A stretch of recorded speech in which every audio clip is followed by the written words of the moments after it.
dropped the camera. Oh my gosh, what a loser. Hey, this is Ryan Nickel, and this is Bootstrap REI, another day in the life of a real estate investor. And what a fool.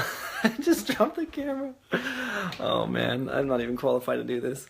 So, okay, it's episode number 15. All right, so as a real estate investor, you got to do a lot of due diligence, man. You just can't just get a house under contract and go, hey, I got this deal right here, come pick it up. You have to actually really know your stuff.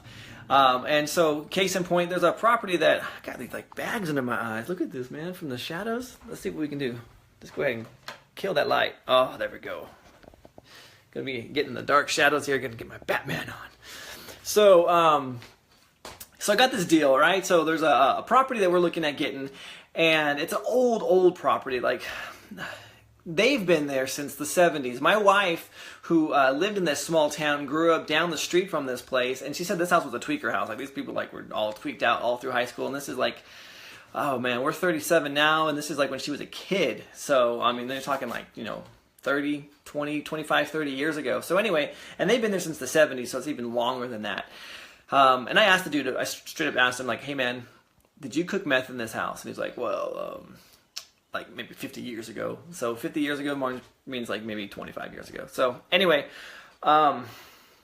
so this is a house. It's two houses on the same lot, and it doesn't make sense for us if we can't subdivide the lots. Now the challenge that we have is this community is all on septic, so we need to find out where the septic lies and where the leach field goes, so these leach lines go, so that we can go ahead and purchase it and subdivide it, and then go ahead and make our money on that. Because if not, we will be sinking like the Titanic and overpaying for this property.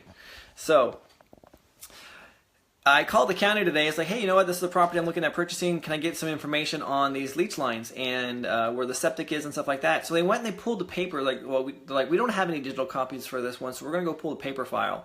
So they went and they pulled the paper file, and like, this house, we have no information on this property whatsoever.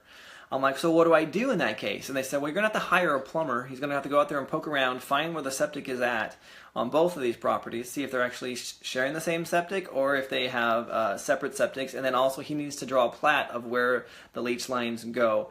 And then from there, you can come up with how you're going to subdivide the property, and then go take it to planning and zoning, and then we'll approve it or not approve it.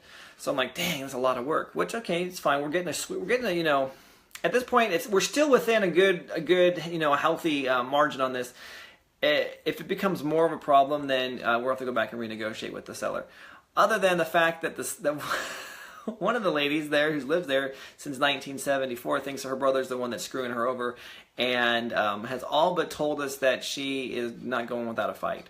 I'm actually kind of fearful if I go out there. She's gonna shotgun me down or something. So I don't know. But anyway, due diligence. You got to do your due diligence. You have to know your numbers. You have to know what the details are of this property. Like, for example, we found out there was a meth lab there, so we got to get an industrial hygienist to come out and to do some research on this property. But let me show you another property that I got. So a while back, almost a year, longer than a year ago, I was looking at some property in Idaho. I used to live in Idaho. I liked Idaho a lot. I've always tried to get my wife to move back there, but not going to happen. So, but I always look for property and deals like, oh, honey, look at this. It's a great deal. So I found this lady, and she got sick about a year, just about a year ago. She got real sick, was hospitalized, and had some serious health issues. So we kind of lost contact. I came back in contact with her about 3 weeks ago, and she says that, she's still not out of the woods yet. She still has a lot of health issues. She's actually going to leave Idaho completely and move down to Texas, but she has all these properties that she inherited. So I'm like, send me some information. Let me show you what I got. So she sent me this thing. I'm like, what the hell? So I'm like going through here. Oh, where's my thing? So she's like, straight up just told me like, here's all this property here. And I'm like, okay, this doesn't do me any good. This is like, let me read this one to you. You're gonna love it. This is a large stucco triplex located on an acre of town, out of town. I'm just like, what? So she's like writing me this story of these properties. Okay, I'm like, that's cool. So I got a buyer.